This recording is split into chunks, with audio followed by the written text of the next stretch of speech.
hear a lovely quotation that I have long forgotten. A lovely quotation from somebody, and that's from Shakespeare.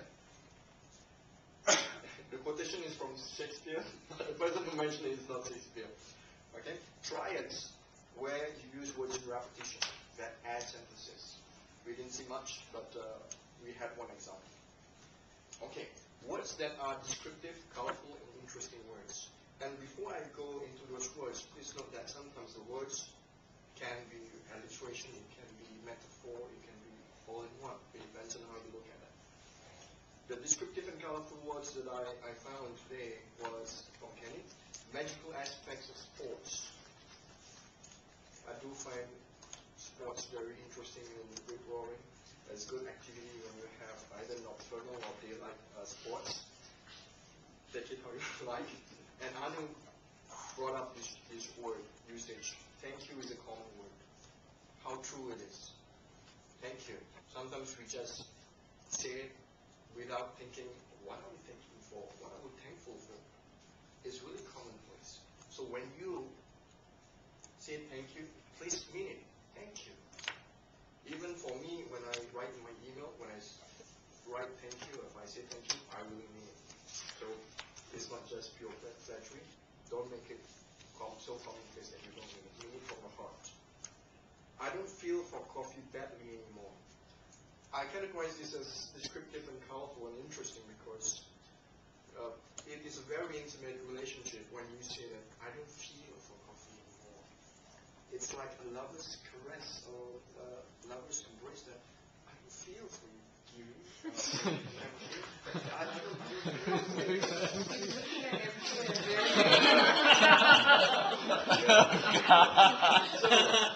So when we use that word, when she uses that word, it really emphasizes how deep her connection to coffee. I similarly feel the same because I can't live without coffee.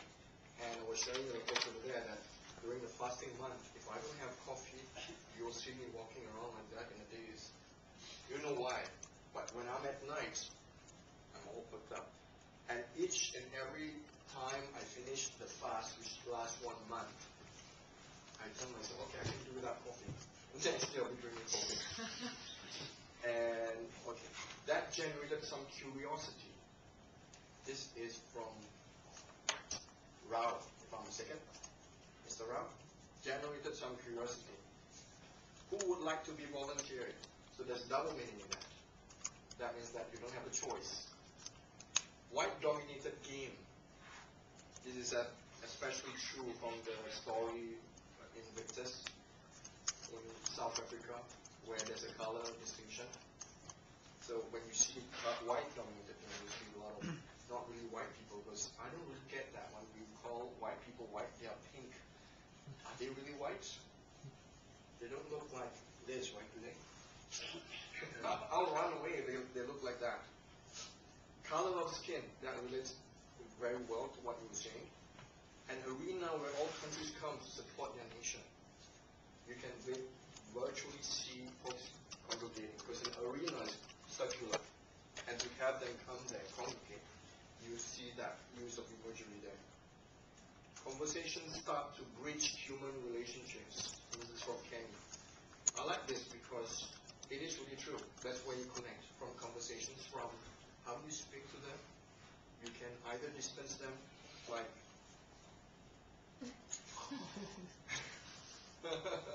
he's listening aptly. Okay.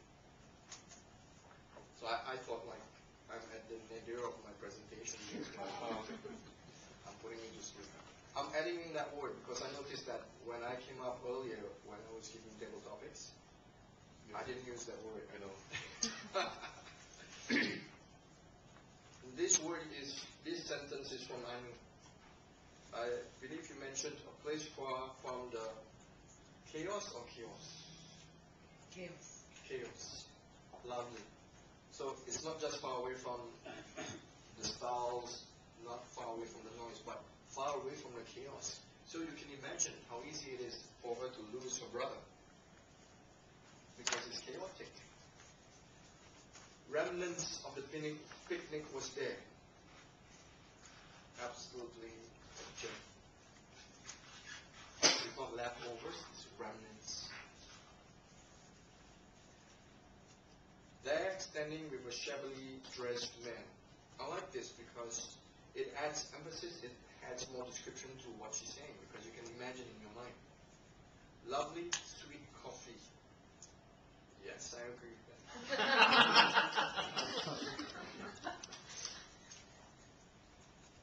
Adding emphasis.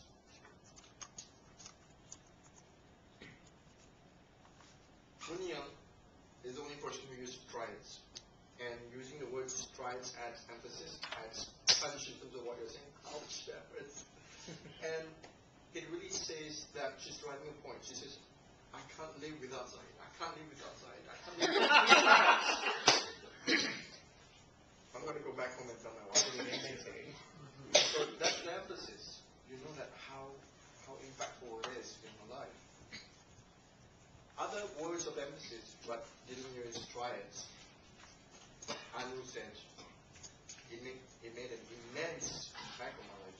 Not just an impact, just steps, but really something of great magnitude in her life. Forsaking his business. Here's this man selling balloons and was shabbily dressed.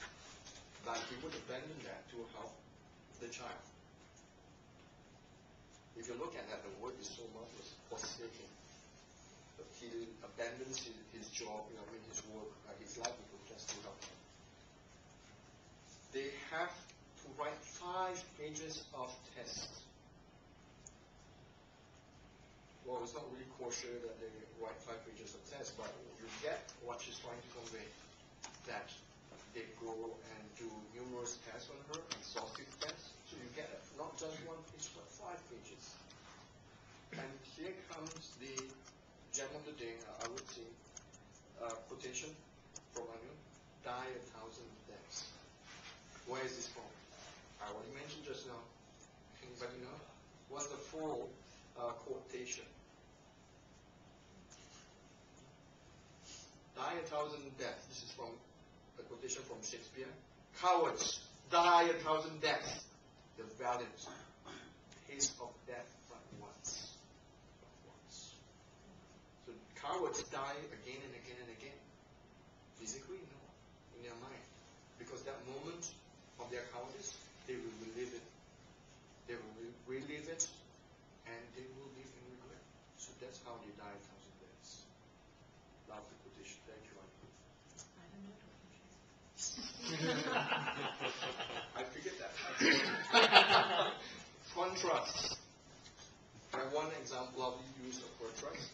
Where you were on the mark, where you were off the mark. This is also right. Great job. Thank you. Alliteration. This is from Unyan. Disappointed me. Discouraged me. Governance of myself. This is not an alliteration, but I just called it up because it's really good. And her call of action to abstain. Unfortunately, Jack Neo came in too late, he didn't hear you, so he wasn't able to abstain. Toastmaster of the day, can you abstain? The recommendations,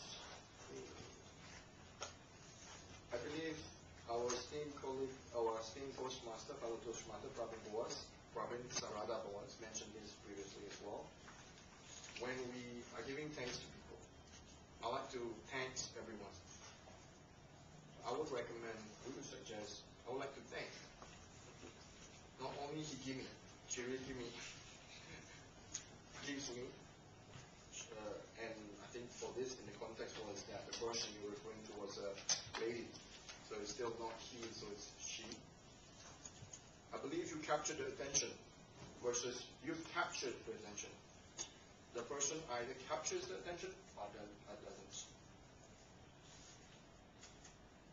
It inspires you versus it inspired you. It inspired you versus it inspired you. The past tense. I thought I would have time versus I thought I would have a hard time.